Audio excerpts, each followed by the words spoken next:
What the fuck?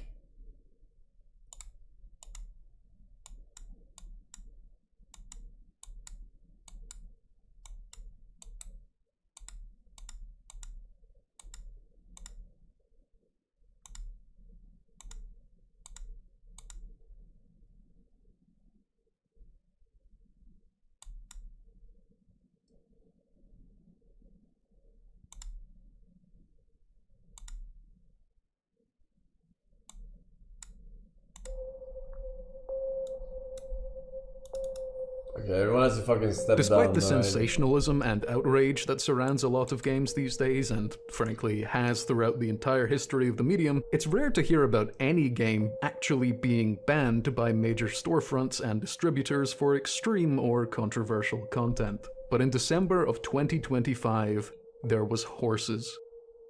That's the name of a game, I'm not just speaking terribly. It's a psychological horror game with content so allegedly abhorrent that it warranted drastic and, to the developers, damaging action. And in a world where controversial or extreme games like Fear and Hunger, Postal 2, Hatred, Manhunt, and even Sad Satan, in a way, are freely sold on platforms like Steam alongside all manner of straight-up fetish games, it's odd to imagine anything being held back that isn't, like, plainly illegal, but here we are. Horses is a first-person horror game where we take the role of Anselmo, a young Italian man who has been sent to work on a farm by his displeased parents. A fate we've all endured, I'm sure, being Italian. But not all is how it seems, as this particular farm does not keep regular livestock. Instead, it holds imprisoned and brainwashed humans that are made to wear horse masks that are kept as animals for labor, sale, and some even darker purposes. Now, it might feel a little extreme to call this a banned game, given that it's still available on platforms like itch.io and GOG, but given that it was removed from platforms like Steam and the Epic Store, the ones that represent the vast majority of PC game distribution and sales, I think it's apt. I mean, saying that Steam and Epic make up most PC game sales is kinda like saying that all of the Earth's oceans plus a few very well-stocked vending machines contain most of the world's water.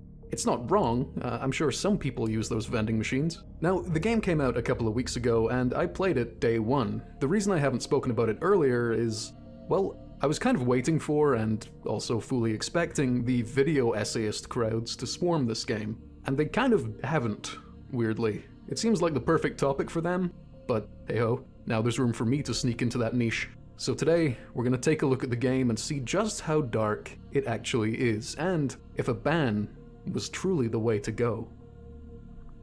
I mean, it wasn't. Of course it wasn't. Nobody can afford pearls these days, let alone clutch them, but let's take a look anyway. After arriving at the farm, Anselmo meets the farm's owner, a seemingly jolly man that gives him a warm welcome, unbothered by Anselmo's lack of experience and simply happy to have company. He introduces us to the farmhouse, sets some basic ground rules, and then within minutes of us arriving, brings us to his nightmarish slave pen, which feels a bit quick. I don't and will not own such a pen, but if I did, I reckon I'd ease someone into the idea. What's especially chilling about this scene, other than the horses remaining strangely still throughout, is how completely normal the farmer acts about it. There's not even an undercurrent of guilt or knowing in his words.